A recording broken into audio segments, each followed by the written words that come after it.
मित्रो, आज छत्रपती शिवाजी महाराज यांची जयंती। छत्रपती शिवाजी महाराजांना विनम्र अभिवादन करतो आणि तमाम शिवप्रेमींना आणि भारतीय नागरिकांना शिवजयंतीच्या हार्दिक शुभेच्छा देतो। शिवाजी महाराजांची जयंती साजरी करताना शिवाजी महाराजांचे विचार, शिवाजी महाराजांचं कार्य यांचं वाचन करणे, त्यांच्या कार्यावर, त्यांच्या विचारावर चिंतन मनन करणे आणि आजच्या परिस्थितीमध्ये काय करता येईल, आपली शक्ती, आपलं शहाणपण, आपलं कौशल्यांच्या नुसार एवढा सगळ्यांनी जर बोध घेतला तर छत्रपती शिवरायांचं कार्य पुढे जाण्याला, त्यांचे विचार पुढे जाण्यास मदत होणार आहे। मित्रो, एखाद्याचं फक्त पूजन करून थांबणे म्हणजे तो विचार तिथंच थांबवणे असते। तो विचार पुढे नेण्यासाठी आपली कृती आणि उक्तीची अतिशय गरज असते। म्हणून छत्रपती शिवाजी महाराजांनी त्या काळामध्ये जी जनतेची, रयतेची काळजी घेतली आणि रयतेला जे काही आवश्यक असणाऱ्या ज्या काही बाबी होत्या त्या पुरवण्याचा त्यांनी प्रयत्न केला। तत्कालीन आक्रमकांनी अनेक गावं उद्ध्वस्त केलेली होती। अशाही परिस्थितीत महाराजांनी गावं वसवली, शेतकऱ्यांना मदत केली, शेतकऱ्यांना आवश्यक असणारे साधन सामुग्री घेण्यासाठी सहकार्य केलं आणि घाबरू नका, मी तुमच्या पाठीशी आहे हा संदेश त्यांच्या कृती उक्तीतून दिला। आजही शेतकऱ्यांच्या पाठीशी उभं राहणं आजच्या राजकारणी व्यक्तींनी केलं पाहिजे। केवळ आपली खुर्ची टिकवण्यासाठीच रात्रंदिवस तळमळ करण्यापेक्षा या देशातला शेतकरी कसा जगेल, कसा वाचेल, कसा समृद्ध होईल यासाठी प्रयत्न जर तुम्ही केलात तर तुम्ही समृद्ध व्हाल। ही शिवरायांची प्रेरणा घेणं अतिशय गरजेचं आहे। समाजामध्ये जे जे काही गुणवंत आहेत, बुद्धिमान आहेत, प्रतिभावंत आहेत, कलावंत आहेत, अशाही माणसांच्या पाठीशी उभं राहणं, त्यांना प्रेरणा प्रोत्साहन देणं ही बाब देखील छत्रपती शिवरायांकडून शिकण्यासारखी आहे। मित्रो, आईवडिलांच्या बद्दलचा आदर, आईवडिलांबद्दलची श्रद्धा, आईवडिलांचे स्वप्न या गोष्टीचा विचार जेव्हा आपल्या मनात येईल तेव्हा शिवरायांना आठवलं पाहिजे। छत्रपती शिवरायांनी आपल्या आईवडिलांविषयी अतिशय आदर बाळगला, अतिशय श्रद्धा ठेवली आणि त्यांचं जे की छत्रपती शिवरायांचे वडील शहाजीराजे भोसले यांनी एक स्वराज्याचं एक स्वप्न पाहिलेलं होतं आणि त्यांच्याकडून प्रेरणा महाराजांनी सहकार्यही झालं।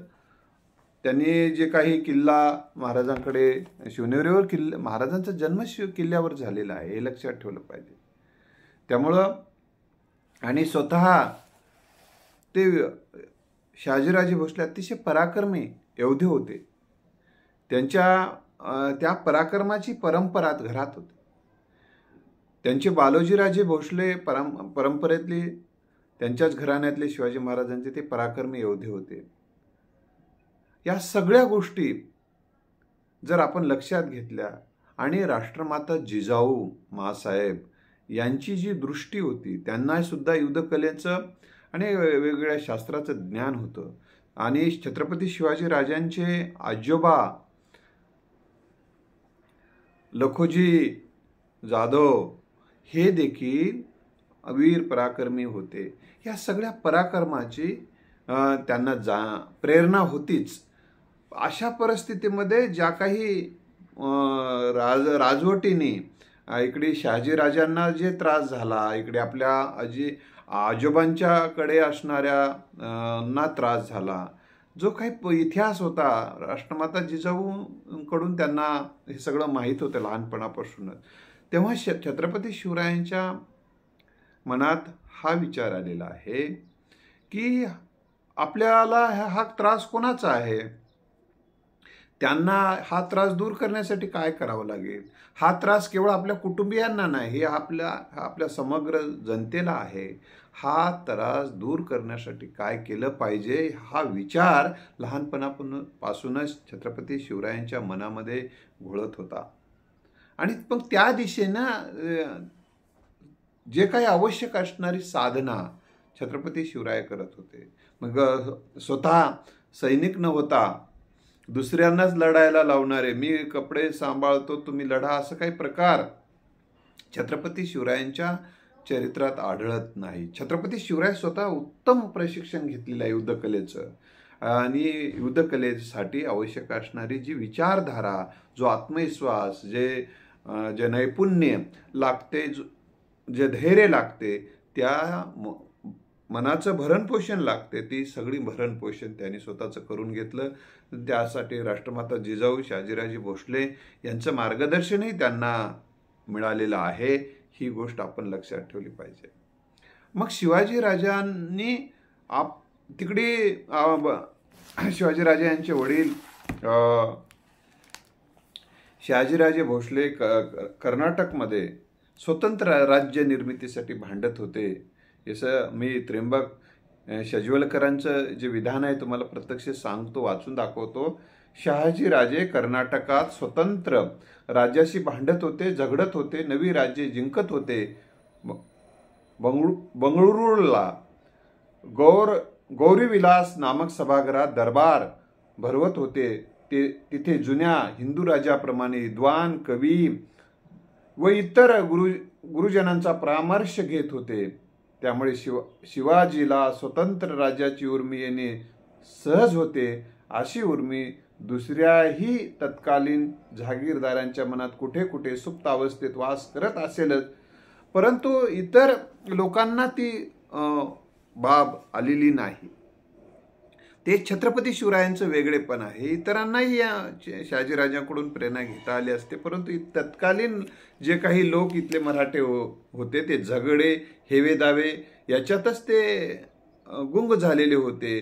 त्यांच्याकडे महाराजांची जी छत्रपती शिवरायांची जी दूरदृष्टी, जे छत्रपती शिवरायांकडे जी दूरदृष्टी होती, ती दूरदृष्टी त्यांच्याकडे नव्हती. ते आपमतलबी, स्वार्थी, स्वतःपुरताच विचार करणारे तत्कालीन जे स्वकीय होते, त्यामुळे त्यांना काही निर्माण करता आलं नाही. उलट छत्रपती शिवरायांना अडथळे आणण्याचे काम त्यांनी केलं, पण छत्रपती शिवरायांनी ते अडथळे कोणी आणते म्हणून आपण थांबले नाहीत. त्या अडथळ्यांनाही वरही मात करण्याचा प्रयत्न छत्रपती शिवरायांनी केलेला आहे. म्हणजे ही गोष्ट आपण लक्षात ठेवली पाहिजे. पण मी अनेक ठिकाणी छत्रपती शिवरायांचा काही ठिकाणी लोक एकेरी उल्लेख करतात, तो करू नये अशी आपल्याला विनंती करेल.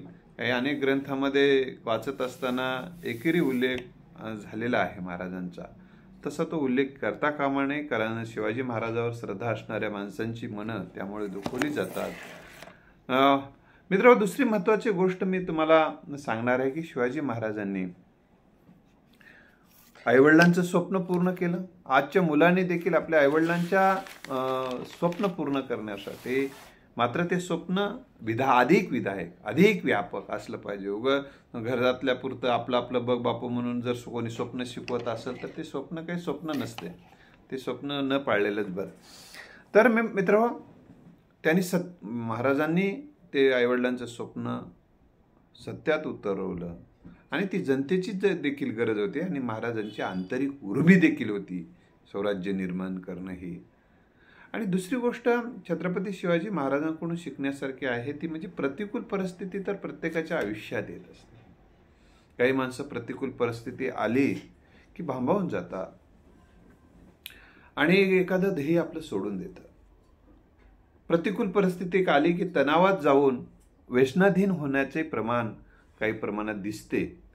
तर प्रतिकूल परिस्थिती आली तेव्हा मनाचा तोल ढळू न देता प्रतिकूल परिस्थितीतही नवनिर्माण करण्याची माझ्याकडे क्षमता आहे, कौशल्य आहे, शहाणपण आहे आणि या प्रतिकूल परिस्थितीवर मात करून अनुकूल परिस्थिती निर्माण करू शकतो. यासाठी मी जीवाची बाजी लावून मी काम करू शकतो. हा आत्मविश्वास जर मनामध्ये रुजला तर मित्रहो तुम्ही भांबावून जाणार नाही, आत्मविश्वास गमावून बसणार नाही, ध्येय सोडून बसणार नाही. ही गोष्ट आपण लक्षात ठेवली पाहिजे. म्हणून आपल्याला हे लक्षात ठेवलं पाहिजे की अशा सिच्युएशनमध्ये छत्रपती शिवरायांचं, तुम्हाला जर भांबावण्याची परिस्थिती आली, प्रतिकूल परिस्थिती आली, सगळीकडे आता सगळं संपलंय, अंधार आहे असं जेव्हा जेव्हा वाटायला लागते तेव्हा छत्रपती शिवरायांचं चरित्र आपण वाचलं पाहिजे. जसं गीतेमध्ये, श्रीमद भगवत गीतेमध्ये श्रीकृष्णाने अर्जुनाला मार्गदर्शन केलं आणि तेव्हा त्यांना गर्भगडीत झालेले होते अर्जुन, मी लढू शकत नाही असं म्हणून.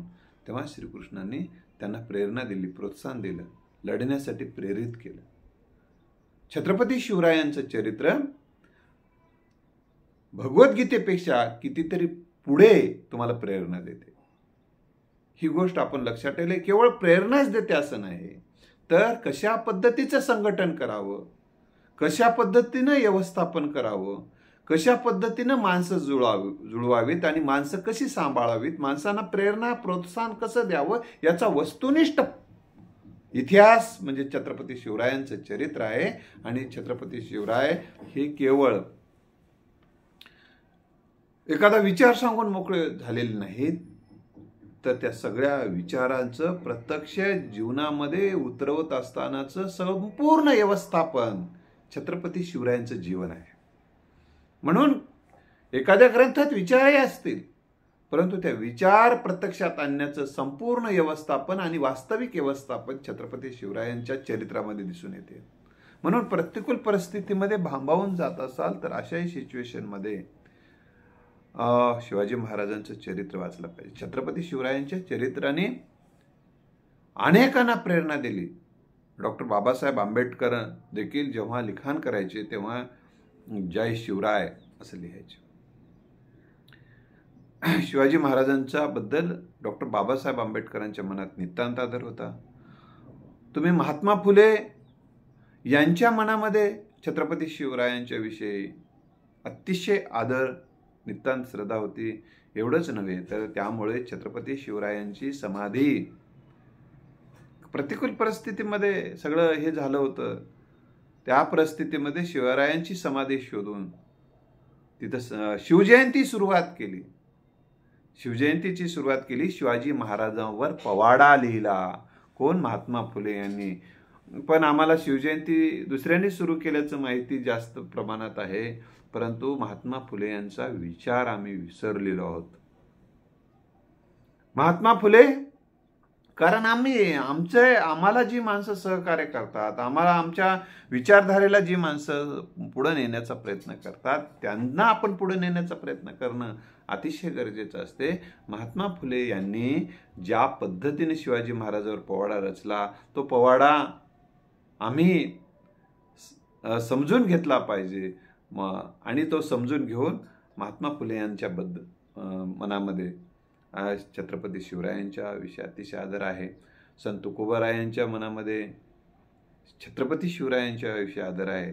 आणि त्यांनी तशा पद्धतीनं स्वराज्याला पोषक अशा पद्धतीचा विचारधारा सुद्धा रुजवण्यासाठी आणि छत्रपती शिवरायांच्या ह्या राजवटीला अनुकूल अशी लोक तयार करण्याच्या संदर्भामध्ये विचाराची मांडणी त्यांच्या काही अभंगातनं दिसून येते. ही गोष्ट आपण लक्षात ठेवली पाहिजे. तर मित्रहो, प्रतिकूल परिस्थितीमध्ये थांबायचं नसते, भांबवायचं नसते, ध्येय सोडायचं नसते, तर त्या काळामध्ये आवश्यक ती तयारी करायची असते. थोडा वेळ काळ जाऊ द्यायचा असते आणि काळावर पुन्हा आपल्याला स्वार होता येते. ही गोष्ट महाराजांनी कधी कधी तह केली. महाराज थोडा वेळ थांबले, परंतु थांबले याचा अर्थ म्हणजे त्यांनी तयारी थांबवली असा नाही. पुढच्या कामाची तयारी ते करत राहिले, तशा पद्धतीचं नियोजन करत राहिले. ही महाराजांकडून घेण्यासारखी अतिशय महत्त्वाची गोष्ट आहे. महाराजांनी आपला पराक्रमाचा इतिहास केवळ इतिहास घडवूनच चालत नाहीत, इतिहास लिहून पण ठेवला पाहिजे.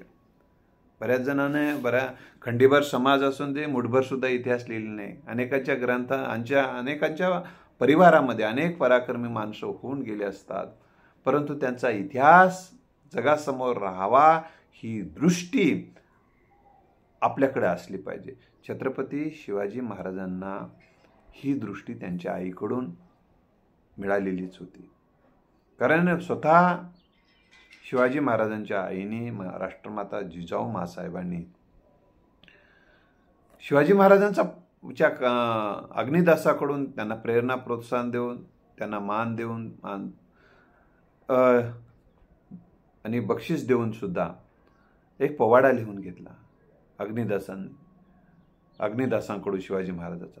महाराजांनी परमानंदाकडून महाराजांनी आपले चरित्र लिहून घेतले, तशी त्यांना प्रेरणा प्रोत्साहन देऊन. आणि त्याच्यामध्ये त्यांनी केवळ माझ्यापासूनच सुरुवात करा असं नाही, तर माझे मालोजीराजे भोसले आहे तिथपासूनचाही जो पराक्रम आहे तो पराक्रम याच्यामध्ये आला पाहिजे याची काळजी त्यांनी घेतली. त्यामुळे परमानंदाने लिहिलेलं शिवाजी महाराजांचे चरित्र देखील वाचनीय, प्रेरणादायी आणि उद्बोधक स्वरूपाचं आहे, ही गोष्ट लक्षात ठेवलं. म्हणून यातून महाराजांकडून काय प्रेरणा घ्यायची? जर आपल्या परिवारातील जो काही इतिहास आहे, प्रेरणादायी इतिहास आहे, सेवेचा इतिहास आहे, समाजात मध्ये जे काही योगदान दिले ते आता जितकं काही योगदान दिलं आहे तितकं का असेना योगदान समाजाच्या समोर गेलं पाहिजे. ही प्रेरणा ही शिवाजी महाराजांच्याकडून घेण्यासारखी आहे. आपल्या परिवारातील काही प्रेरणादायी बाबी जे असतील ते समाजासमोर का आणल्या पाहिजे, तर पुढच्या पिढीला त्याचा अधिक उपयोग होत असतो. प्रेरणा प्रोत्साहन मिळायला मदत होते, आत्मविश्वास वाढायला आणि अस्मिता प्रज्वलित व्हायला मदत होते. म्हणून आपल्या घराण्याचा जो काही इतिहास आहे तो इतिहास, प्रेरणादायी इतिहास, विधायक इतिहास समाजासमोर येणं अतिशय गरजेचं असते. ही गोष्ट महाराजांकडनं शिकण्यासारखी आहे. अनेक परिवार खूप मोठे असतात, त्यांचा पराक्रमही खूप मोठा आहे, का या समाजासाठी योगदान आहे, परंतु आपल्या आईवडिलांचं कार्य समाजासमोर आलं पाहिजे ही दृष्टी अनेकांकडे असताना दिसत नाही. तर हे शिवाजी महाराजांचं चरित्र जर आपण मुळातून समजून घेतलं तर हे कार्य समाजासमोर आणलं पाहिजे ही प्रेरणा मिळत असते. म्हणून ह्या लाखो वर्षाचा मानवजातीचा इतिहास आहे. त्यातमध्ये अनेक इतिहास इतिहास लुप्त होऊन गेलेले आहेत. म्हणून आपल्याकडे लाखो वर्ष तरी लेखनच नव्हतं आणि त्या काळामध्ये मौखिक स्वरूपात जे काय झालं ते माणसं मेले, तेच त्याचा इतिहास संपला असं झालेलं आहे. पण आता लिखाणाची साधनं आहेत, बोलण्याची साधनं आहेत, ते समाजासमोर येणं अतिशय गरजेचं आहे. महाराजांकडून निर्व्यसनी राहणं ही महाराजांकडून अतिशय प्रेरणा घेण्यासारखी गोष्ट आहे. आयुष्यामध्ये निर्व्यसनी राहणं अतिशय गरजेचं असते. महाराजांनी आयुष्यामध्ये व्यसन केलं नाही, निर्व्यसनी राहिले आणि त्यामुळे त्यांना एक आयडॉल पद्धतीची प्रतिमा जगासमोर उभी राहू शकली. म्हणून महाराजांकडनं ही सुद्धा अतिशय प्रेरणा घेण्यासारखी बाब आहे. म्हणून ज्या गोष्टीपासून धोका आहे ते सोडून दिलं पाहिजे. आणि दुसरी महत्त्वाची गोष्ट म्हणजे जेव्हा प्रत्येक गोष्टीमध्ये अखंड सावधान राहणं हे देखील महाराजांकडून घ्यावयाची अतिशय महत्त्वाची प्रेरणा आहे. अखंड सावधान हे छत्रपती शिवाजी महाराज अखंड सावधान राहिले, कुठे गाफील राहिले नाहीत. म्हणून बी अलर्ट आता शब्द आपल्याला बरा वाटतो, पण महाराज अखंड सावधान होते. ही प्रेरणा देखील महाराजांकडून घेण्यासारखी आहे. आणि अजून महत्त्वाची गोष्ट लक्षात ठेवलं पाहिजे, शत्रू मोठा वाटतो बऱ्याचदा, पण तयारी केली आत्मविश्वास ठेवला, नेतृत्व कौशल्य वाढवलं, संघटन कौशल्य वाढवलं आणि विधायक मार्गानं आपण जर कामाला सुरुवात केली तर तुम्ही मोठे होत जाल आणि शत्रू पण लहान होत राहील. पण केवळ शत्रू मोठा आहे म्हणून तुम्ही जर थांबलात तर तुम्ही कधीच काम करू शकणार नाही, कारण नेहमी तुमच्यासमोर कोणीतरी दिसते आणि त्यावेळेस तुम्ही जर आत्मविश्वास गमावून बसलात तर हे चुकीचं ठरेल. म्हणून आत्मविश्वासाचं संरक्षण कवच आपल्यासोबत ठेवलं पाहिजे, धैर्य ठेवलं पाहिजे, हिंमत ठेवली पाहिजे. ही गोष्ट महाराजांचं चरित्र आपल्याला शिकवत असते. आणि अजून एक लोकांमध्ये एक गैरसमज असा असतो की प्रतिकूल परिस्थिती आली की देवाच्याच मनात असं, देवच याच्यातून सावरेल. हा जो देवभोळेपणा आहे, ही जी अंधश्रद्धा आहे, ही अंधश्रद्धा मानता कामा नये, हे सुद्धा शिवाजी महाराजांचे चरित्र शिकवते. तत्कालीन परिस्थिती दूर करण्यासाठी कुठला तरी देव येणार आहे म्हणून महाराज जर डोळे बंद करून मंत्र म्हणत बसले असते तर सगळं संपलेलं असतं, मंत्रही म्हणता आले नसते. ही गोष्ट लक्षात ठेवा. काही लोक नाही अरे देव एवढा बलाढ्य आहे, देवापुढे काय, देवाची इच्छा असेल तरच हे सगळं दूर होणार आहे असं म्हणून ग बसतं. आणि ते जे काही परकीय संकट आलेलं होतं ते देवानेच पाठवलं असेल. देवाचंच काहीतरी त्याच्या मग प्रयोजन आहे. मग आपण काय करायचं? देवाचीच इच्छा असेल तर देवापुढे माणूस पाला-पाचोळा म्हणत राहिल्यामुळे सगळा समाजाचा पाला-पाचोळा व्हायची वेळ आलेली आहे. असल्या भोंगळ तत्वज्ञानाचा अंगीकार केल्यामुळे तर छत्रपती शिवरायांचे चरित्र प्रत्यक्ष कृती करायला प्रेरणा देते.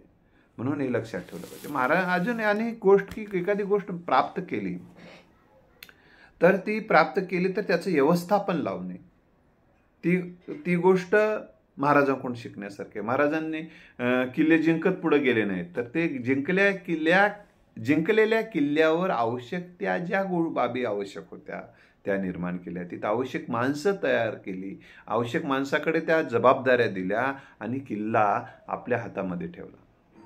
जिंकला किल्ला, गेले आणि तिकडे मग पुढचं पाठ मागचं सपाट असा प्रकार जे होतो आयुष्यामध्ये तो होणार नाही महाराजांकडून जर ही प्रेरणा घेतली तर व्यवस्था लावली पाहिजे. तर ही गोष्ट व्यवस्थाला उलथून लावणे एवढंच महाराजांचं प्रयोजन नव्हतं तत्कालीन व्यवस्था. तर सुव्यवस्था, समाजामध्ये सुव्यवस्था निर्माण करणं, समाजाला सुरक्षित करणं, समाजाला विकसित करणं हे महाराजांचं ध्येय होतं. एकदा याला उलटून टाकतो, त्याला उलटून टाकतो, याला पाडतो म्हणतात काही जण, याला पाडतो. मग कोणाला निवडून आणणार असतो? नाही, कोणी काय येणं मरणं, याला पाडतो. आणि तू काय करतोस? मग तुझं काय आहे आलेल्या पुढच्या याच्यामध्ये तुझं काही वाटा असणार आहे का? नाही, मला त्याचं काय देणं घेणं, याला फक्त पाडतो. तू बाबा पुढची तू पाड नाही याला. जर हा कोणता राजा असेल किंवा आत्ताच्या व्यवस्थेमधलं बोलतो मी, कोणता एखादा तुम्हाला आमदार नको आहे, खासदार नको आहे किंवा कोणता ग्रामपंचायतचा सरपंच नको आहे, फारच भ्रष्टाचार करायला असं जर वाटलं तर तुम्ही तशा पद्धतीची यंत्रणा उभं करा आणि मग तुम्ही तुमचं त्याला पराभूत करा आणि त्यापेक्षा चांगला माणूस निवडा. त्या चांगल्या माणसाच्या पाठीमागं तुम्ही उभं राहा, चांगली माणसं उभी करा. ठीक आहे, तुम्ही सदस्य व्हायची इच्छा नसेल तर नका होऊ, पण तुमचं पॅनल उभं करा आणि नवी व्यवस्था निर्माण करून गावाच्या विकासाचं काय आम्ही करणार आहोत ते तुम्ही सांगू शकता ना. नाही याला पाडतो फक्त, गेलं तर गेलं 1-2 एकर आणि मग दुसरं कोणाला देतो तर त्याला देतो, त्यानं तर याच्यापेक्षाही पुढचा आहे. राहू दे मला काय करायचं आहे, याला तेवढं पाडतो, याच्यापेक्षा जास्त भ्रष्टाच्या हातात मी सत्ता देणार आहे. असं जर तुमचं असेल तर तुम्हाला छत्रपती शिवाजी महाराज कळले नाहीत असा त्याचा अर्थ होतो. शिवाजी महाराजांचे चरित्र आपण समजून घेतलं नाही असा त्याचा अर्थ होतो. काही जणाला असं वाटतं की आपलीच माणसं आपल्यासोबत नाहीत, आता कशाला मग कोणतं काम करत बसावं, विरोध करायला लागलेत. त्यांचं कामच आहे विरोध करणं. विरोध करण्याचे काही कारणं असतात, ते अज्ञान असतं. एक महत्वाचं ते समजूनच घेतलेलं नसतं. एखादा विषय तुम्ही एखादं काम सुरू केले समजा, ते पुढच्या माणसानं समजून घेतले नसते. ते अज्ञान, तुमचं काम आहे अज्ञान दूर करणं. त्याचबरोबर त्याचं ध्येयच नसेल, तुम्ही जे काम हाती घेतले त्याचं ते समाजासाठी काम करणं त्याचं ध्येय नसेल, तर त्याचं सामाजिक कामाचं ध्येय रुजवणं तुमचं काम आहे. जर रुजत नसेल तर सोडून द्या. त्यानंच एक आहे काय, त्याच्यापेक्षा सगळेच माणसं तुम्हाला आवश्यक लागणार. आवश्यक जे तुमच्यासोबत येऊ इच्छितात त्या माणसांचं संघटन करून तुमचं काम मोठं करा. ही शिवाजी महाराजांचं चरित्र आपल्याला शिकवते. महाराजांनाही विरोध करणारे स्वकीय होतेच. अशाही परिस्थितीत छत्रपती शिवरायांनी थांबले नाहीत. अनेक स्वकीय होते, अनेक हिंदू महाराजांच्या विरोधात लढत होते. परकीयांच्या सैन्यामध्ये अनेक हिंदू स्वतः जाऊन महाराजांच्या विरोधामध्ये लढाया करत होते. महाराजांनी संत तुकाराम महाराजांनी अशा लोकांचा समाचार आपल्या अभंगात घेतलेलाच आहे. तर मी अशाही परिस्थितीमध्ये आपण आपल्या ध्येयासाठी जे काही अनुकूल आहेत माणसं त्यांचं संघटन करणं आणि त्या संघटनेच्या माध्यमातून लढा देणं ही अतिशय गरजेची गोष्ट असते. ही गोष्ट आपण शिकून घेतली पाहिजे. इष्ट काय आणि शक्य काय ते करत पुढे गेलं पाहिजे, हे छत्रपती शिवरायांचं चरित्र आपल्याला शिकवते. आणि आणखीन गोष्टी एक लक्षात ठेवला पाहिजे की भोंगळ तत्वज्ञान आणि अंधश्रद्धा तत्वज्ञान किंवा रूढी म्हणते, परंपरा म्हणते, कुठला तरी ग्रंथ म्हणते, घाणेरडा ते म्हणते म्हणून जर तुमच्या विकासाच्या आड येणार असाल तर त्या ग्रंथ फेकून दिला पाहिजे. त्या ग्रंथातले विचार फेकून दिले पाहिजे. जसे डॉक्टर बाबासाहेब आंबेडकरांनी जशी मनुस्मृती जाळली तसे असे आणखीनही विषारी विचार पेरणारे ग्रंथ असले तरी ते जाळण्यासाठी आपण सिद्ध झालं पाहिजे. तरच विकासाचा रथ पुढे जाऊ शकतो. बघा, तत्कालीन परिस्थितीमध्ये एखादा माणूस दुसऱ्या धर्मात गेला तर त्या दुसऱ्या धर्मात गेलेल्या माणसांना परत आणण्याची व्यवस्था महाराजांनी काही प्रमाणात निर्माण करण्याचा प्रयत्न केला. पण तत्कालीन जे काही अज्ञानी अंधश्रद्धा, देवभोळे आणि रूढीग्रस्त ग्रंथप्रामाण्यवादी यांच्या हातामध्ये जे धर्माची सत्ता होती अशा लोकांनी अडथळे आणले. तरी महाराजांनी नेताजी पालकर सारख्या व्यक्तींना पुन्हा, जो नेताजी पालकर मुस्लिम झाले होते, 8 वर्ष मुसलमान म्हणून ते राहिले, अशा माणसांना पुन्हा शुद्ध करून घेऊन हिंदू धर्मात आणलं. त्यांना स्वतःच्या पंक्तीत बसवलं, मान सन्मान दिला, जे काही आवश्यक होतं त्या गोष्टी महाराजांनी केल्या. ही दृष्टी जर राहिली असती तर आज हिंदू खतरे में म्हणण्याची वेळ आली नसते आणि परकीय धर्माचं वर्चस्व प्रस्थापित झालं नसतं. ही महाराजांची दृष्टी विसरलेले लोकच आज बोंबलतात हिंदू खतरे में म्हणून. आणि आज तरी तुम्ही काही त्या दृष्टिकोनातून काही प्रयत्न आहेत का? ही जी रूढीग्रस्त मानसिकता नाही, त्या धर्मग्रंथात जसं तसं नाचतो म्हणलं तर तुझं वास उठून जाईल. ते त्या काळात ठीक असले का वेळेस. एकदा मी आंध्र प्रदेशमध्ये गेलेलो होतो. आंध्र प्रदेशमध्ये गेल्यानंतर आम्ही ते एका बैठकीमध्ये बसलेलो असताना एक व्यक्ती आला आणि म्हणाला की मी गेल्या 15 दिवसापासून अस्वस्थ आहे, याच्यावर काही सांगता येईल का? म्हणलं, काय सांगायचं आहे म्हटलं. नाही म्हणलं, आमच्या गावातले 10 कुटुंब जे की मातंग, त्यांनी ख्रिश्चन धर्म स्वीकारला म्हणे. मग काय करायचं आता? मग त्याला आपण आपल्या धर्मात घेऊया. नाही, आता कसं घेता येईल म्हणलं, आता गेले ना म्हणलं. ते नाही घेता येते काय, आपल्या कोणाच्या मनात आहे? आपल्याच मनात आहे. आपणच आता हे शुद्धीकरण करून घ्यायचं.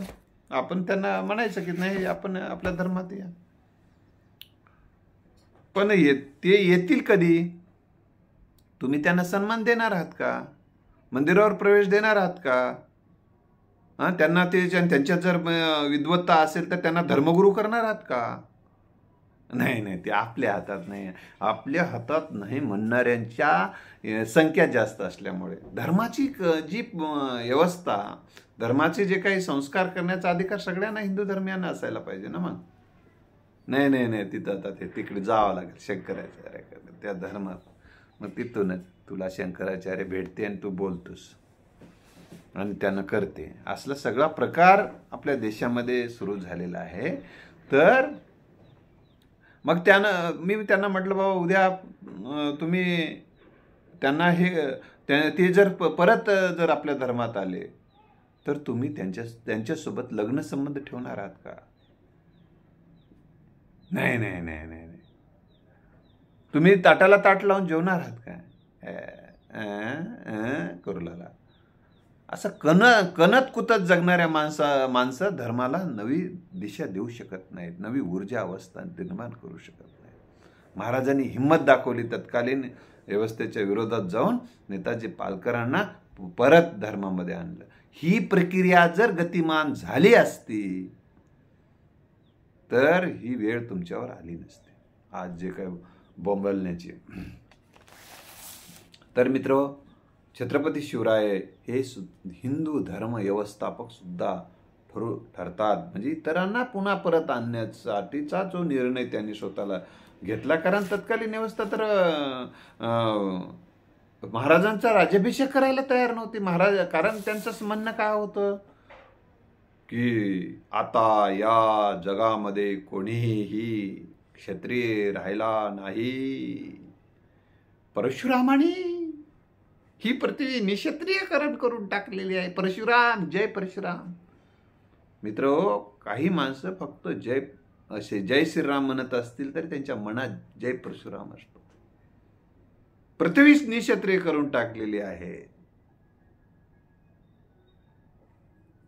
आणि पृथ्वी निक्षत्रियकरण करून टाकल्यामुळे आता छत्रपती शिवरायांना राजा होता येत नाही. मग त्यांचा राज्याभिषेक कसा करायचा असा प्रश्न उपस्थित झाला. म्हणून आपण काही जण उगाच रामाला विरोध करण्याचं काहीच कारण नाही. आणि ते राम हा काही ब्राह्मण नाही, आपण लक्षात ठेवा. त्यांनी ताब्यात घेतलेला आहे. म्हणून तुम्हाला जे आपण तर लहानपणापासून आम्ही ऐकतो, आम्ही रामराम, आमच्या घराण्यामध्ये रामराम घालतात, आमच्या गावामध्ये सगळे लोक रामराम घालतात, सोयरेधारे रामराम घालतात.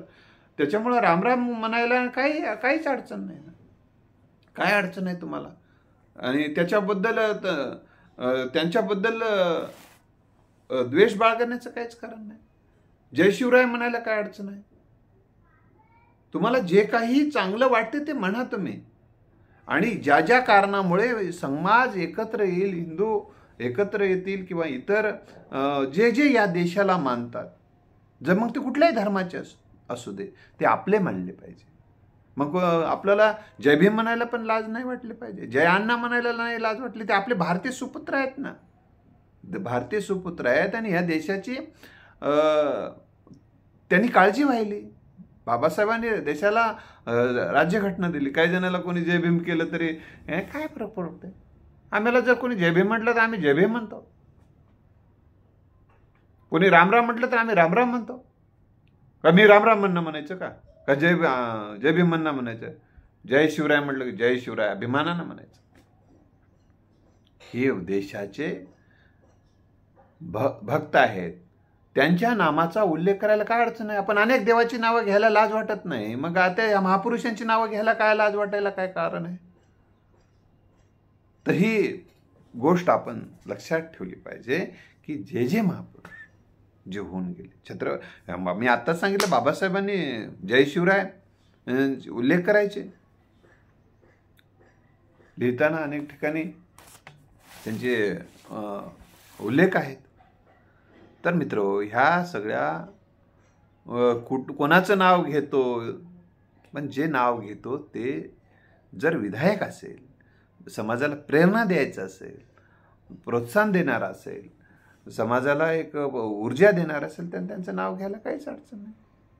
कोणीतरी आपल्या आपल्या जातीचं नवं, आपल्या धर्माचं नवं, अमुक नवं तमुक नवं, जे जे चांगलं आहे.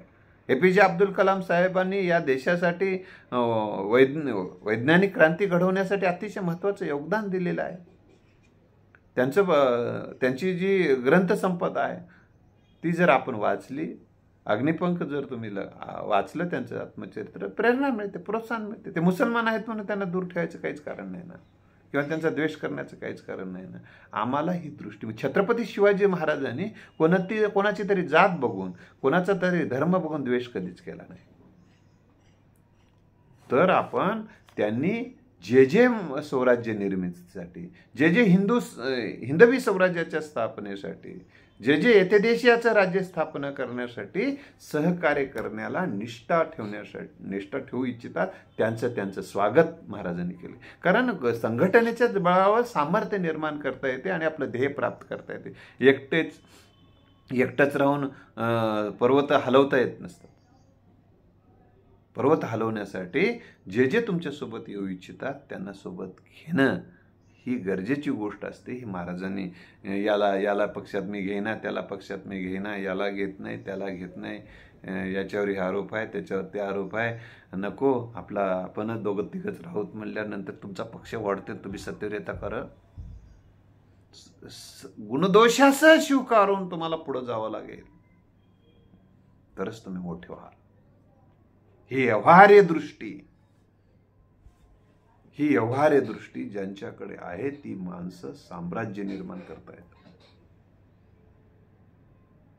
तर तुम्ही काय अवस्था होती भाजपची, एक दोन खासदार होते, आज काय अवस्था झालेली आहे? ते का झालेले? गुणदोषास स्वीकारणे ही त्यांची जी वृत्ती आहे, त्यातून आता त्यांनी मग आपल्या सोबत या सुरक्षितता आहे, आमच्या सोबत या शांत झोपू शकाल, कारण आम्ही म्हणजे कवच कुंडल आहोत, घाबरायचं नाही, कुठल्याही प्रतिकूल परिस्थितीत आमच्या सोबत या, आम्ही तुमचा साथ देऊ. ही दृष्टी काँग्रेसमध्ये होते. छोटेसा आरोप झाले, घे राजीनामा, घे आता, बस बोंबलत चले माणसं निघून. लक्षात आलं? व्यवहार वेगळा, तत्वज्ञान वेगळं असते. व्यवहाराला जे जे आवश्यक असतं ते करतात ती माणसं, व्यवहारात संपन्न राहतात. वांज तत्वज्ञान घेऊन बसणारी माणसं कालबाह्य ठरतात. हा व्यवहार्य विचार मी तुम्हाला सांगतोय. महाराजांनी व्यवहार्य विचार, मी कालही बोलताना एक सांगितले की काय गरजेचं आहे. आता बाळ कसं जन्माला येवो की आईच्या हातात आहे नाही, आणि बाळ पालता आलं काय आणि कसं आलं काय, बाहेर आले बाळ संपलं, त्याचं स्वागत केलं पाहिजे ना. नाही, पालता आलंय म्हणून काही अंधश्रद्धा लोक त्यांच्याकडे गेले. महाराजांनी म्हटलं पालता आला, 5 पालती घालायची आहे म्हटले. असा वस्तुनिष्ठ, प्रेरणादायी विचार देणारं हे जाज्वल्य महाराजांचं चरित्र आहे. आपल्याला जे काही कुठं काय सांगितलंय, जाऊ द्या खड्ड्यामध्ये, आज समाज खड्ड्यात जाणार नाही, यासाठी कोणते विचार गरजेचे आहेत, हा वर्तमानामध्ये कोणते विचार टिकणारे आहेत तेच घेतले पाहिजे.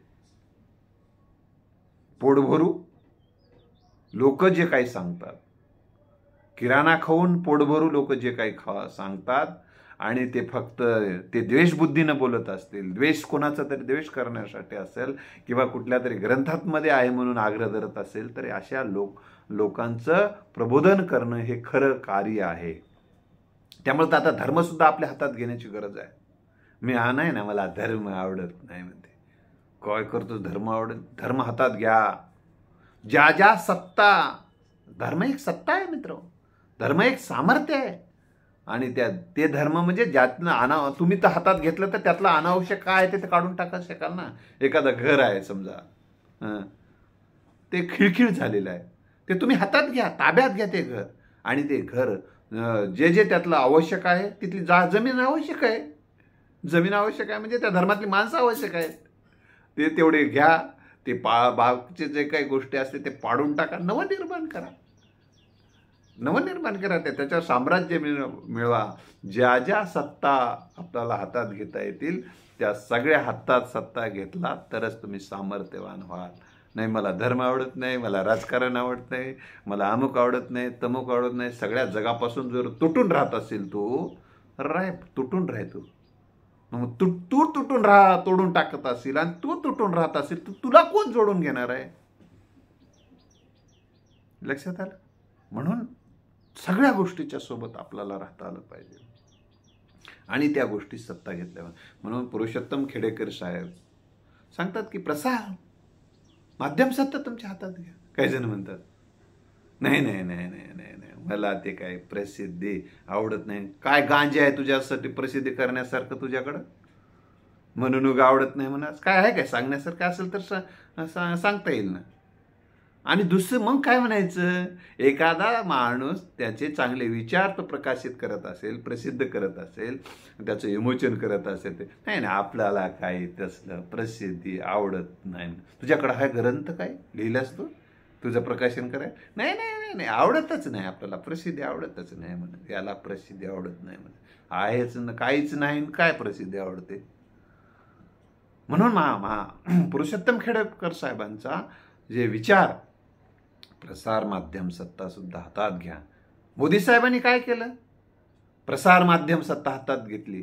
का तुमच्या काय घराच्या समोर काय 2014ला ईट लावली होती काय त्यांनी? कोणती काय काय काम केलेलं दिसलं का? रस्ता केला होता की काय केलं होतं? की गावातली शाळा उभा केली होती का? अंगणवाडी उभा केली होती का? गावामध्ये वीज आणलेली होती का? रस्ते तयार केलेले होते गावात? काय केलं होतं? कोणत्या योजना आणल्या होत्या त्यांनी तेव्हा? फक्त मी आल्यानंतर अच्छे दिन आने वाले है असा एवढा प्रसार केला, एवढा प्रचार केला, सगळ्यांना वाटलं की हो यस आता आपल्याला मसीहा आलेला आहे. आणि लोकांनी मतदान करून टाकलं आणि देशामध्ये खटकुने सत्ता आली. प्रसार माध्यमाची ताकद आहे.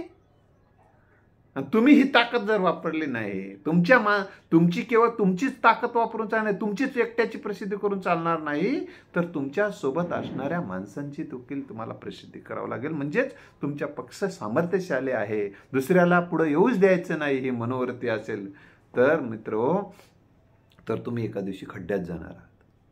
कारण माणसाचं बळ, महाराजांनी आपल्या सोबतच्या माणसांचं बळ वाढवलं, त्यांचा सन्मान केला शिवाजी महाराजांनी. हा एक महत्त्वाचा मुद्दा आपण लक्षात ठेवला पाहिजे.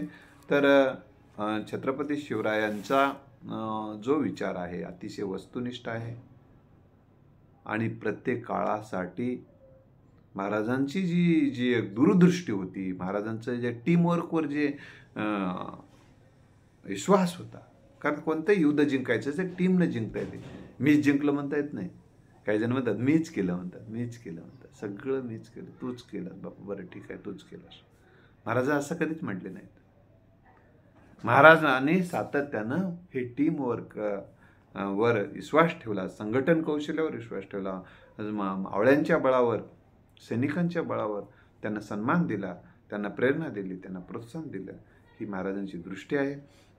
महाराजांच्या विचार कार्यांना अभिवादन करूया आणि आपल्या सर्व समाजातील माणसं संघटित कसे राहतील, त्यांना एकत्र कसं आणता येईल आणि ज्यांच्यावर अन्याय होत आहे त्यांची बाजू तर अवश्य घेतली पाहिजे. परंतु जे अन्याय करत आहेत त्यांनाही समजून सांगणं आपलं कर्तव्य ठरते आणि ते जर समजून ऐकले नाही तर त्यांना धडाही शिकवला पाहिजे. हे सुद्धा छत्रपती शिवरायांकडूनच घ्यावयाचा बोध आहे. पुन्हा एकदा सर्वांना शिवाजी महाराजांच्या जयंतीच्या शुभेच्छा देतो. महाराजांना जयंतीनिमित्त वंदन करून या ठिकाणी आपला निरोप घेतो. धन्यवाद.